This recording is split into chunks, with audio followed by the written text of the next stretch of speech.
오늘 눈이 많이 오는데 여러분 많이 참석해 주셔서 대단히 감사합니다. 지난주에는 제가 일이 있어서 병원에 입원했습니다. 뵙지 못해서 죄송하고요. 하나님의 은혜로 다시 뵙게 돼서 진심으로 감사를 드립니다. 오늘 23절에 보면요, 내가 복음을 위하여 모든 것을 행하면 복음에 참여하고자 함이라 이렇게 말씀하고 있는데, 복음을 위해서 모든 것을 행한다, 바울 사도가. 그런데 이유가 뭐냐니까 복음에 참여하고자 합니다. 복음 속에 들어가기 위해서, 복음에 참여하기 위해서. 다른 성경에 보면요, 이 어떻게 되어 있냐면 복음의 복에 참여하기 위해서라고 말합니다. 다시 말하면 복음 안에 있는 복을 받기 위해서 내가 복음을 위해서 모든 것을 행한다라고 말하고 있죠. 구체적으로 어떻게 행하냐니까 보니까 오늘 24절에 보면 운동장에서 다름질하는 자들이 다 달아날지라도 오직 상을 얻는 자는 하나인 줄 너희가 알지 못하느냐? 너희도 얻도록 이와 같이 다름질하라. 그 운동 경기의 비유를 들었는데요. 달릴 때 1등은 하나입니다. 1등은 하나. 1등을 향해서 달려간다, 사도 바울은 지금. 너희들도 이와 같이 이 1등을 향해서 달려가라 이 말이죠.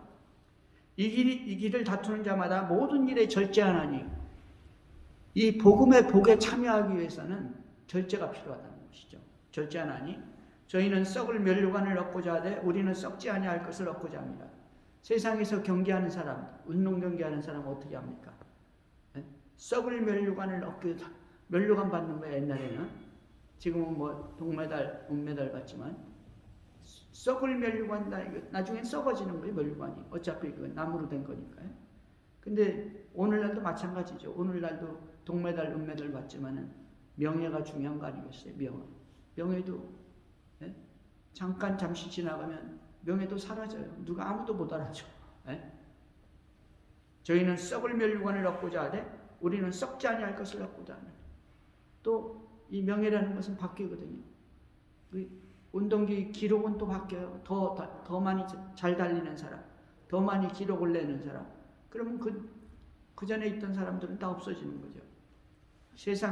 세상에서 취하는 것은 썩는 것이다.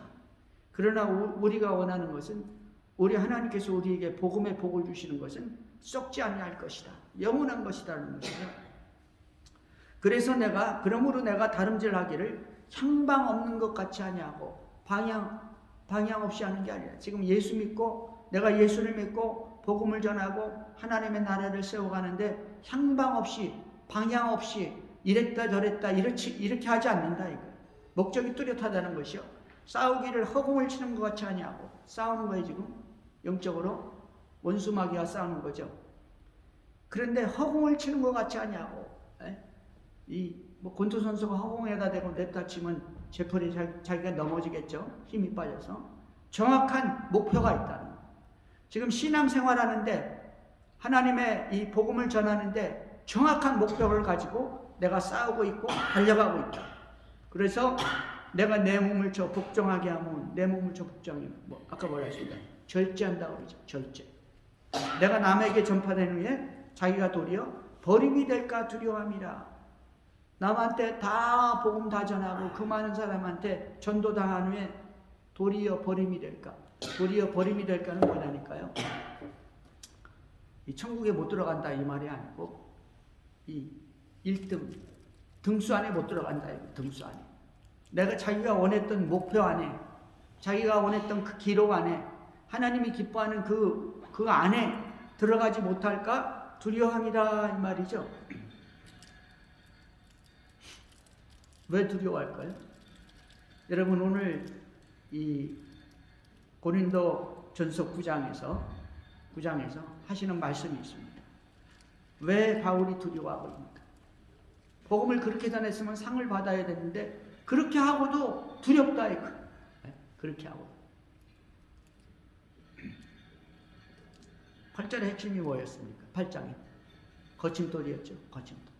나는 거침돌이 되기 원하지 않는다. 이러면 신앙생활하는 데 있어서요, 다른 사람 앞에 거침돌이 될 때 그 주님이 기뻐하지 않습니다.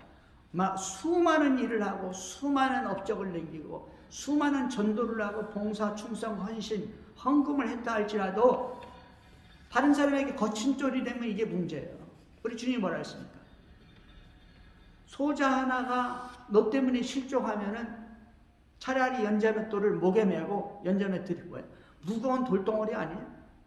그거를 이 목걸이 같이 메고 목에 메고 깊은 바다에 들어가라. 깊은 바다에 죽어라 이 말이죠. 얼마나 무서운 말씀이에요. 네?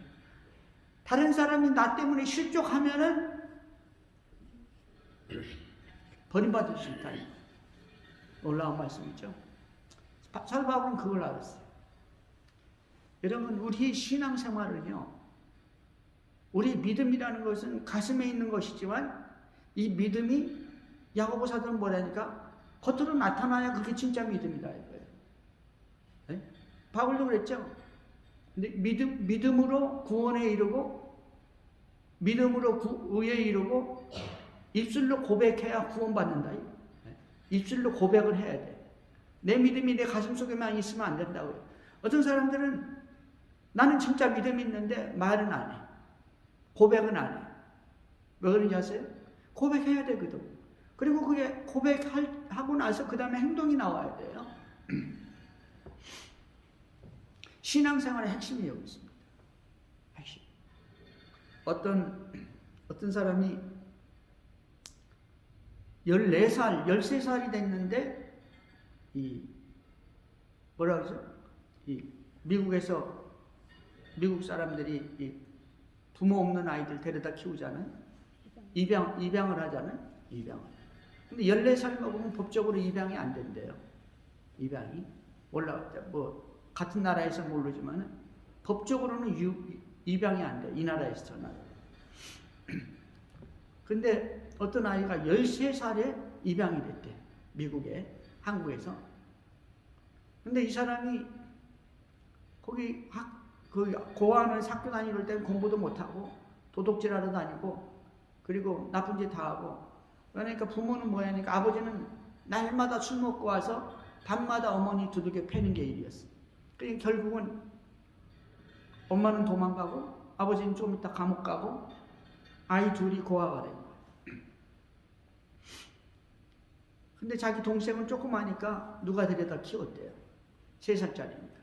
자기는 5살부터 고아가 돼가지고 떠돌다가 고아원에 다행히 누가 해줘서 고아원에 들어가가지고 이 홀터 아동 복지에서 이렇게 입양을 하게 됐대요. 입양을 한 이 아버지가 자기 아들 3명이나 있는데 입양을 그 전에 하나 아이를 했대요. 근데 또 나중에 또 하나 아이를 했는데 13살 먹은 애를 한 거예요. 13살 먹은 애는 입양을 안 시킨대요. 왜냐니까 다 머리가 커가지고 말 안 듣잖아요. 그 어린아이들 데려다가 이제 교육을 잘 시키고 이렇게 부모같이 잘 키우는 것이죠. 근데 13살 먹은 애를 데려다 키웠대. 나중에 알아보니까 자기 아버지가, 미국 아버지가 하나님께 기도를 했대. 하나님, 이번 크리스마스에 주님께 뭘 선물할까요? 주님께 드릴 게 뭐가 있습니까? 제가 주님의 은혜를 많이 받았는데 주님께 드릴 게 뭐가 있습니까? 그러니까 마음의 감동이 입양을 하나 해라 이렇게 오거든요. 입양을 하려고 이렇게 찾다가 보니까 입양할 홀터하던 목적에 입양할 아이들이 쫙 나와 있는데 어린아이부터 나이가 많은 아이까지 있는데 13살 먹은 애가 있다. 근데 희한하게 14살 먹으면 안 되는데 그 아버지의 마음이 그 아이한테 그 사진에 딱 꽂혔대요.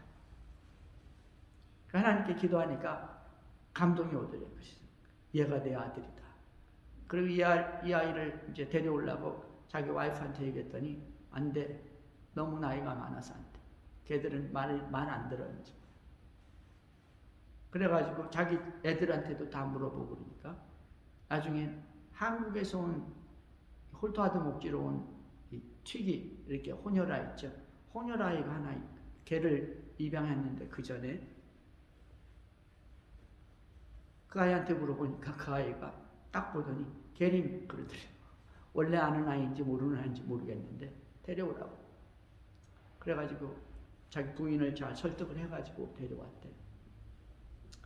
그래가지고 데려와가지고 보니까 이 아이가 와서 보니까 13살 되면 다 컸잖아요. 머릿속에서도 뭐 생각이 다 돌아가잖아요.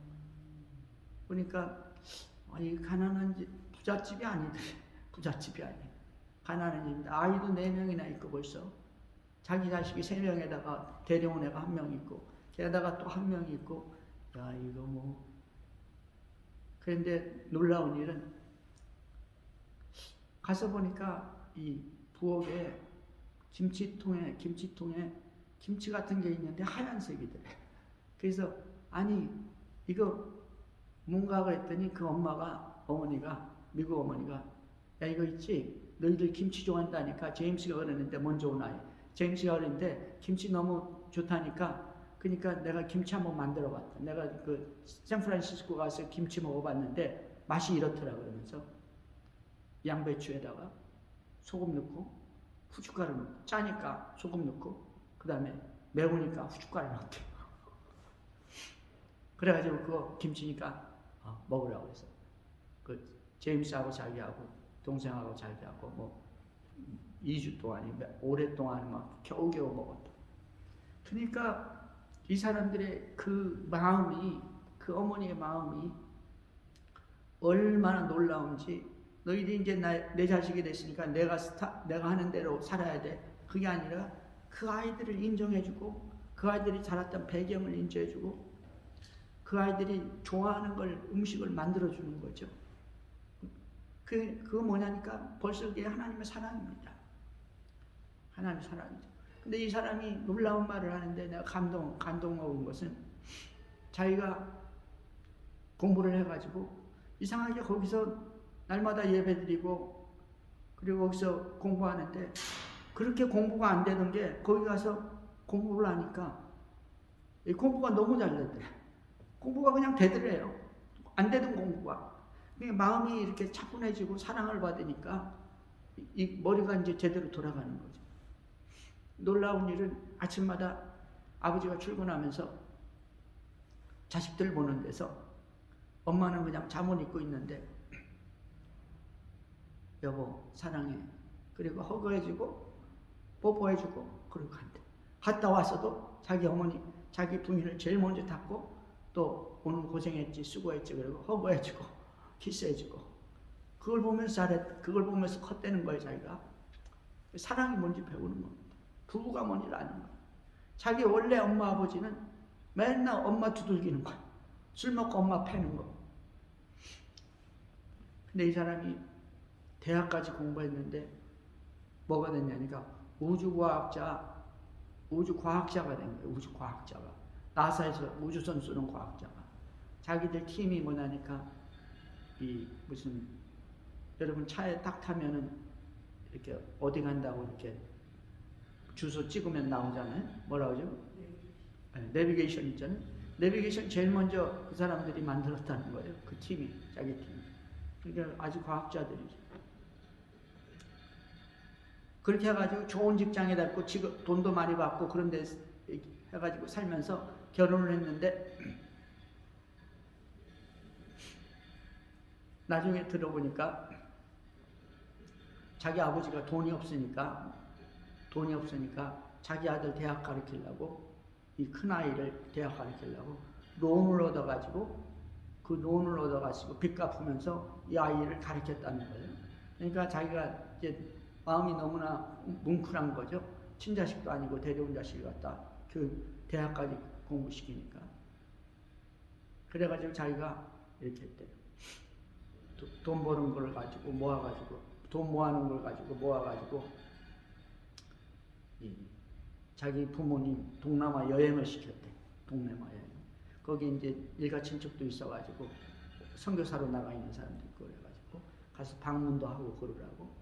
그랬더니 이분이 만나는 사람마다 자랑하는데 우리 큰아들이 이거 우리 여행 시켜주는 거야. 돈 모아가지고 애가 학교 다니면서 그 조금 모아가지고 이렇게 우리한테 여행 시키냐 하면서 그 아들 자랑을 그렇게 하더라는 거죠. 그러면서 이 사람이 느낀 게 아, 이게 바로 하나님의 사랑이구나. 하나님이 우리를 위해서 십자가에 죽으셨는데, 자기의 모든 것을 다 내놓았는데, 그 고통과 수치와 모욕과 그 죽음까지 내놓았는데, 땅속에 들어가는 그 지옥까지 당했는데, 그런데 우리가 하는 일은 예수님 감사합니다. 하나님 감사합니다. 우리가 하나님 앞에 나와서 말씀 읽고 기도하고 예배하고 그리고 뭐 축복해달라고 그러는데 한 일이 주님이 한 일이 되면 우리가 한 일이 뭐가 있네. 자기 독생자를 죽여가면서 우리를 살려줬는데 그 엄청난 사랑을 쏟아 부었는데 우리가 하나님 앞에 한 일이 뭐가 있냐. 근데 조그만 거 한 일 했더니 조그만 거 주님이 원하는 거 조그만 거 하나 했더니 하나님이 그렇게 기뻐하는 거예요. 자기가 아버지의 그 기뻐하는 모습을 보면서 하나님의 기쁨을 보고 하나님의 사랑을 체험했다는 것이죠. 여러분 그렇습니다. 우리 믿는 사람들은요.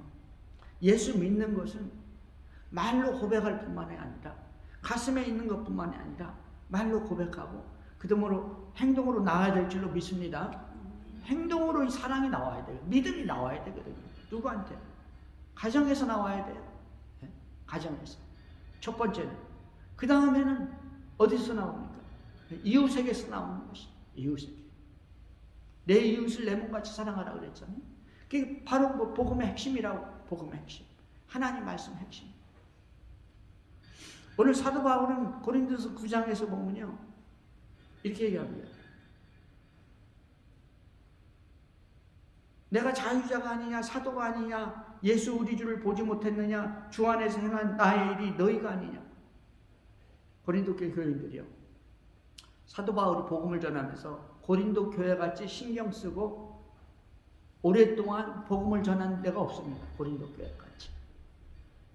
그런데 고린도 교회에서 문제가 생겼는데 무슨 문제가 생기냐니까 첫째, 이 바울은 사도가 아니다. 바울. 사도가 원래 아니죠. 그러니까 예수님이 12사도 데리고 다닐 때 거기 없었잖아요. 그렇기 때문에 바울은 사도가 아니다. 두 번째, 교회 헌금을 개인 용도로 사용한다. 자기 마음대로. 세 번째, 헌금을 가지고 가족, 아내를 데리고 다니면서 여행을 한다. 선교 여행한다고 그러면서 온 세계 다니면서 여행한다. 성경에서 뭐 이걸 뭐라고 하니까 질문이라고 했어요. 질문. 비난 섞인 질문을 하는 거. 고린도 교회 성도들이 바울한테 비난 섞인 질문을 한 거죠. 그래서 바울은 오늘 9장에서 이 변명 아닌 변명을 하게 됩니다. 나는 사도다. 그 증거가 뭐냐니까 다메섹에서 있었던 주님을 만났다. 나는 주님을 만났다. 내가 예수 우리 주를 보지 못하였느냐. 만났다는 거예요. 여러분 사도의 특성이 뭡니까? 사도는요. 주님께 직접 만나서 보고 배운 사람들이 사도예요. 그리고 또 하나 있다면 부활을 목격한 자들이 사도죠. 그게 사도죠. 네? 성경에 나온 사도입니다. 그것이. 그런데 사도 바울은 직접 살아있을 때는 주님을 못 만났잖아요. 그거 갖고 이제 시비를 거는 것이죠. 사도 바울은 그래서 나는 주님께 직접 명령을 받았다. 직접 명령을 받았어. 이 이방인을 위해서 복음을 전하라.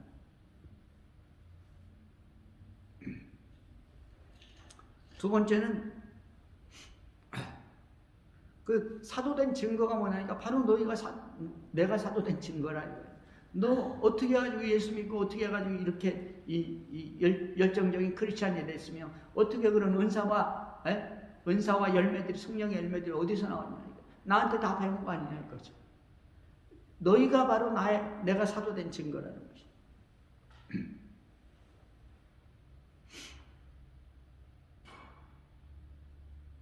그래서 4절, 5절, 6절에 보면요. 일하지 않을 권리가 나한테 없겠느냐라고 말합니다. 4절, 5절, 6절. 우리가 먹고 나를 힐문하는 자들에게 발명할 것이 이것이니 우리가 먹고 마시는 권이 없겠느냐. 우리가 다른 사도들과 주의 형제들과 게바와 같이 자매된 아내를 데리고 다닐 권이 없겠느냐? 어찌 나와 바나바만 일하지 아니할 권이 없겠느냐? 그게 뭐냐니까 먹고 마실 거냐? 교회에서 나오는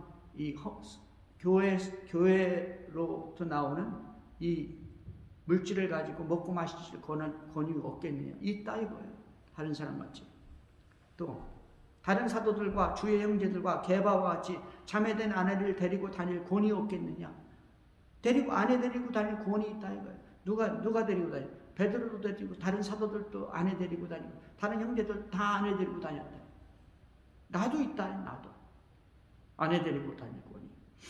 또 어찌 나와 바나바만 일하지 아니할 권위 없겠느냐?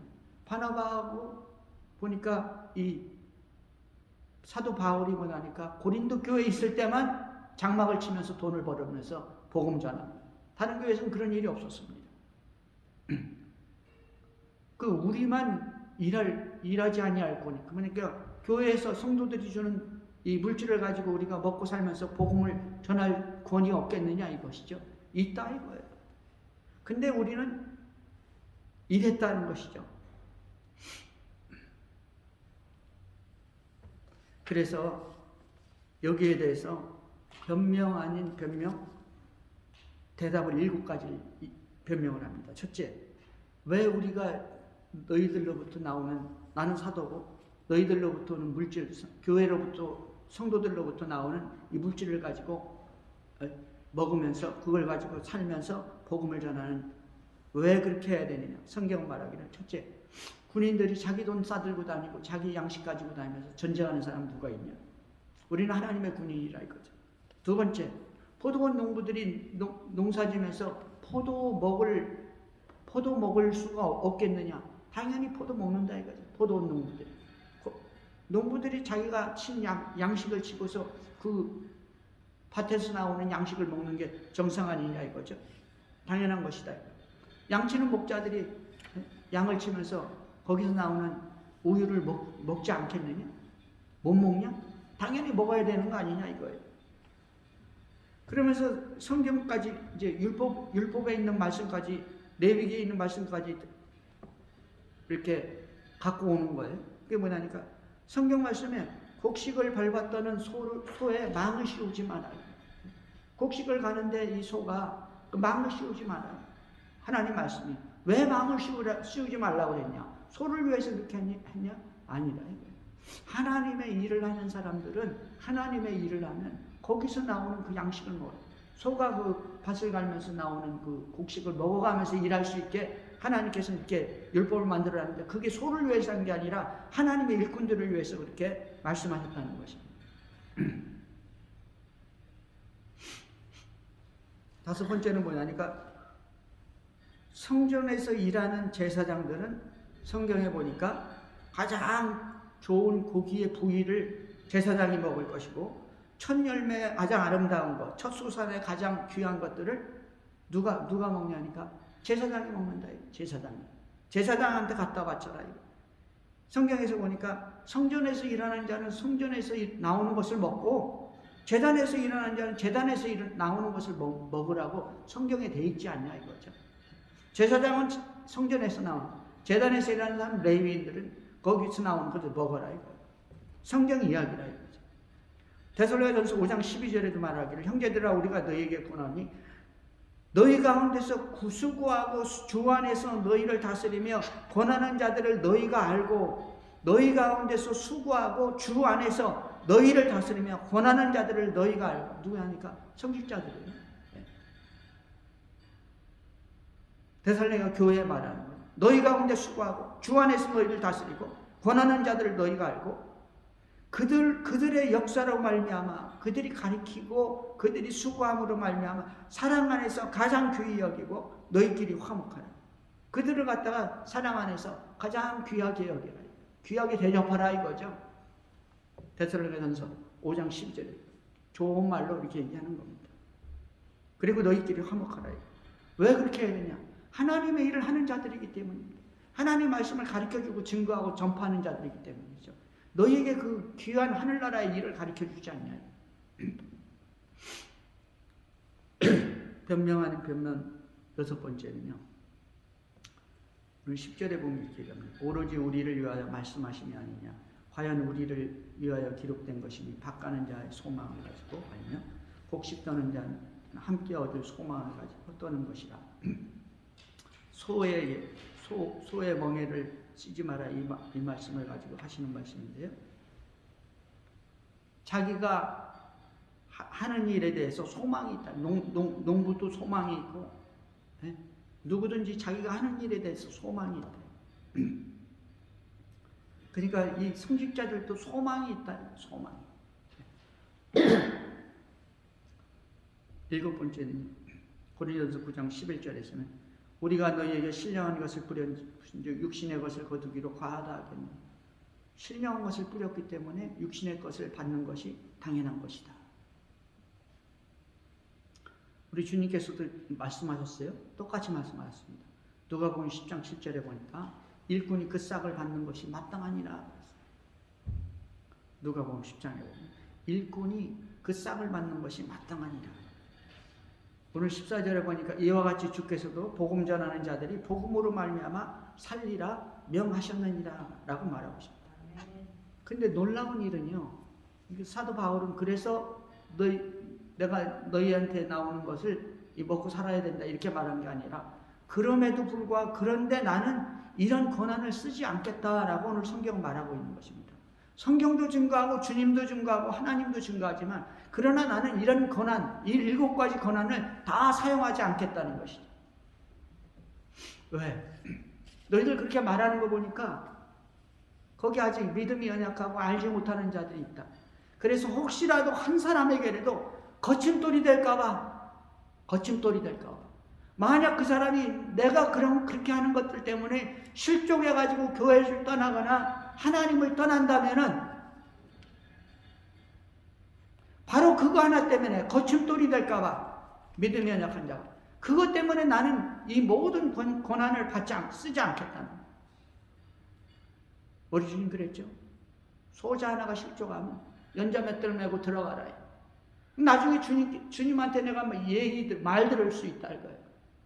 너 그렇게 해가지고 그 몇 명이 이렇게 실족해가지고 다시는 예수 안 믿었어. 그러면 어떻게 되는 거예요? 연자맷을 들고 바닷속에 들어가야 되잖아요. 상급이 없어지는 거예요. 상급이. 내가 그래서 거침돌이 될까봐 그렇게 그런 권한 하나도 안 씁니다. 그러나 내가 이것을 하나도 쓰지 아니하였고 또 이 말을 쓰는 것은 내게 이같이 하여 달라는 것이 아니라 내가 차라리 죽을지언정. 성경에 보면 시원하게요. 내가 차라리 죽을지언정 그러고 이렇게 점을 찍어 놔요. 점점점점점. 이거 줄임말이거든요. 그 다음에 할 말을 안 했다 이거예요. 한글 성경에 보면 그렇게 돼 있어요. 점점점점 찍어 놔요. 내가 차라리 죽을지언정 그리고 말을 안 했어. 줄임말. 놀랍게 원문에 그렇게 돼 있어요. 원문에. 한글 성경에만 그렇게 돼 있는 게 아니라 원문에 점점점점 말을 안 했어. 알아들을 사람은 알아들어라. 못 알아들을 사람은 못 알아듣고 말을 안 해버렸어. 누구든지 내 자랑하는 것을 헛된 대로 돌리지 못하게 하리라. 바울은 그 권한을 안 쓴 거에 대해서 자랑스럽게 생각했어요. 자랑스럽게. 그것을 헛된 대로 돌리지 않게 하리라. 여러분,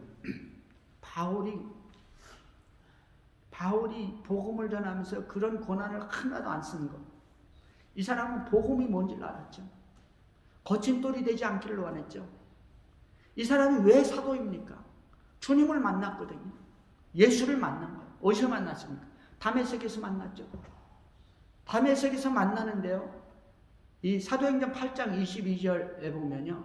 이렇게 얘기합니다. 다메섹에서 파게 거꾸로지죠.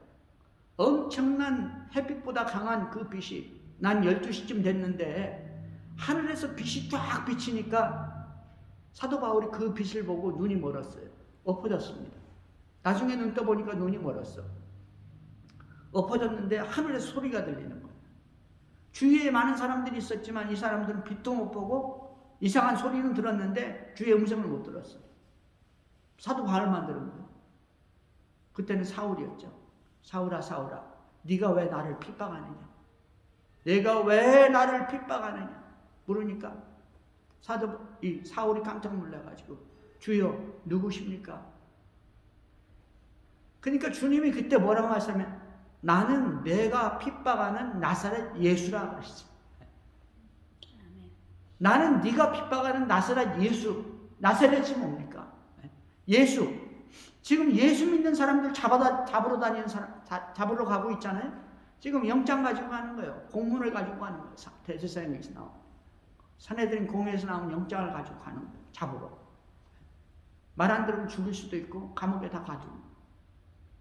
근데 예수를 만난 거예요. 그 졸개들을 잡으러 가는데. 근데 그 주님이 뭐냐면 나는 나사렛 예수라는 거예요. 네가 핍박하는 나사렛 예수. 여러분 나사렛 예수가 뭡니까? 성경에 보면요 이렇게 되어 있어요. 마태복음 2장 23절에 보면 나사렛이란 동네에 와서 사니 이는 선지자로 하신 말씀에 나사렛 사람이라 칭하리라 하심을 이루려 함이라. 그렇죠? 여러분 성경 구약 성경 어디든지 어느 선지자가 나사렛 사람이라고 말했습니까? 장차 올 예수 그리스도는 장차 올 사람 그 메시아는 나사렛 사람이다. 예언한 적이 없어요. 나사렛이란 말이 없다니까. 근데 사도 바울은 그 소리를 듣고 팍 깨졌어요. 네? 이 나사렛이란 말이 뭐냐니까. 나사렛이라는 동네는 이를테면 이스라엘 유대인들이 사는 마을 중에서 가장 가난한 데예요. 쉽게 얘기하면 이 유대 이 윗지방에 산 게 아니고 어디 사니까 거기서 좀 떨어진 북쪽 사마리아를 지나가 가지고 갈릴리 바다를 중심으로 해서 유대인들이 좀 살았거든요. 유대인들이 그 가난한 사람이 많이 살았는데 그 중에서 제일 가난한 사람이 누구냐니까 총구석이 어디냐니까 나사렛이야. 나사렛. 그래서 이렇게 얘기하죠. 이 나사렛에서 무슨 선한 것이 나오겠느냐? 무슨 선지자가 나사렛에서 나와? 거기는 선지자 나올 때가 아니야. 거기 가난뱅이들 사는 데인데. 여러분, 이 메시아에 대해서 성경은 예언하기를 강한 자, 이 지금 우리를 포갑하고 있는 로마라는 거대한 제국을 무너뜨리고 우리나라를 해방하고 우리나라가 세계 최고의 이스라엘이 세계 최고의 강국이 되게 하는 그런 강력한 정치가 군인 이런 사람을 바라보고 있잖아요. 지금 메시아예요. 그게 메시아. 이스라엘의 메시아. 그런데 사도 바울 이 사울의 머릿속에는요. 그런 강력한 정치적인 군인 엄청난 사람이 메시아거든요. 다윗과 같은 사람이 나와야 되거든요. 근데 이 나사렛에서 나온 예수라는 사람을 그 많은 사람들이 따라다니는 거예요.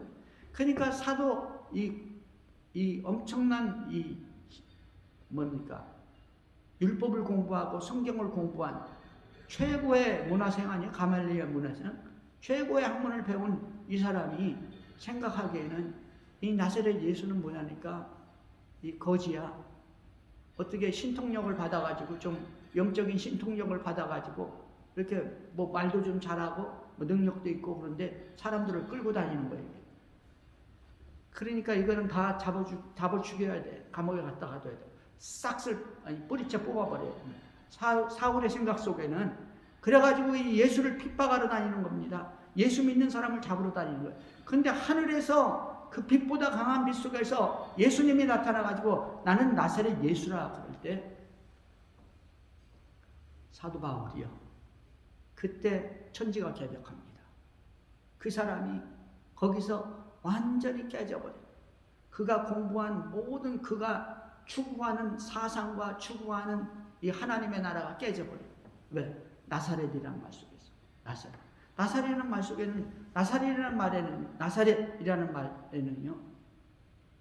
어떻게 예언한 선지자가 없었지만 그 말의 뜻은 뭐냐니까 가난하다는 거예요. 멸시라는 것입니다. 부족하다는 거예요. 아무것도 없다는 거예요. 네? 그 거지 발사계 사람 축에도 못 드는 거죠. 근데 이사야 53장에 보면 그렇게 예언한 데가 있거든요. 그는 주 앞에 자라나기를 연한 순 같고 마른 땅에서 나온 뿌리 같아서 고운 모양도 없고 풍채도 없은즉 우리가 보기에 흠모할 만한 것이 아무것도 없도다. 연한 수는 뭐예요? 그냥 사람이 지나가다 발 밟으면 죽어버리잖아요. 마른 땅에서 나온 뿌리는 뭡니까? 네? 마른 땅에서 나온 뿌리가 무슨 힘이 있고 무슨 볼품이 있어요? 네? 그냥 붙어서 살아있는 것이지. 바람 불면 죽어버리는 거 아니에요? 빠져나와서. 공 모양도 없고 풍채도 없어. 보기에 뭐 이렇게 좀 풍채가 좀 있어야 되는데 그런 게 없다. 흠모할 만한 거, 아름다운 거 아무것도 없다. 그래서 53장 5절에 보면 그는 멸시를 받아 사람들에게 버림받았고 강고를 많이 겪었으며 고생 많이 했다. 질고를 아는 자라, 고통을 아는 자, 고통을. 그러니까 얼마나 볼품이 없고 형편이 없고 그러겠어요. 한마디로 얘기하면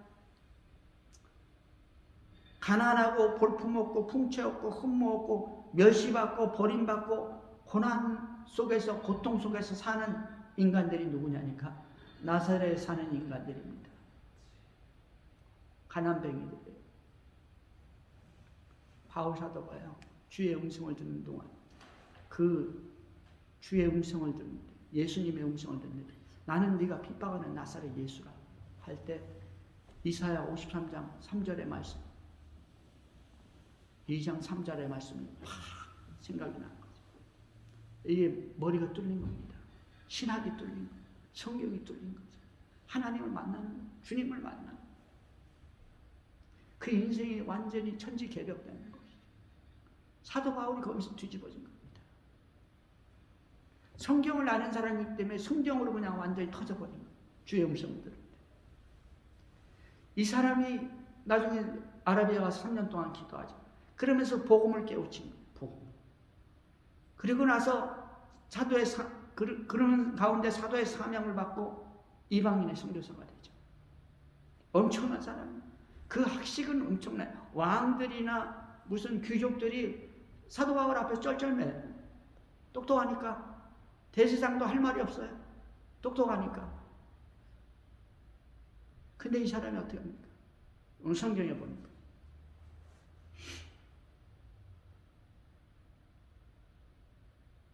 내가 19절에 보면 내가 모든 사람에게 자유하였으나 스스로 모든 사람에게 종이 된 것은 더 많은 사람을 얻고자 함이라. 유대인에게는 내가 유대인과 같이 된 것은 유대인을 얻고자 하며 율법 아래에 있는 자들에게는 내가 율법 아래에 있지 아니하나 율법 아래에 있는 자들 같이 된 것은 율법 아래에 있는 자들을 얻고자 하며 율법 없는 자에게는 내가 하나님께는 율법 없는 자가 아니요 도리어 율법 아래에 있는 자나 율법 없는 자와 같이 된 것은 율법 없는 자들을 얻고자 함이라. 약한 자들에게 내가 약한 자같이 된 것은 약한 자를 얻고자 하며 여러 사람에게 내가 여러 모양이 된 것은 아무쪼록 몇몇 사람을 구원코자 합니다. 이분은 복음을 알았어요. 하나님의 사랑을 알았어요. 몇몇 사람을 구원하고자 합니다. 바보 같은 사람에게는 바보같이 돼요. 똑똑한 사람은 똑같이 돼요. 교만한 사람은 교만하게 돼요. 그 사람한테 맞게 되어가지고 한두 사람이라도 몇 명이라도 복음을 얻게 하기 위해서 고린도서 9장에서는 그 사람들이 거침돌이 되지 않게 해서 내가 이렇게 7가지의 권한이 있지만 하나도 안 쓰겠다. 거침돌이 되지 않게 해서 복음입니다. 복음의 복을 알았어요. 사랑하는 성도 여러분, 그렇습니다. 복음의 복음으로 소망을 가지고 복음의 복음을 향해서 축복이 넘치는 하나님의 등수 안에 들어가는 귀한 믿음의 백성 되기를 주의 이름으로 축원합니다. 아멘.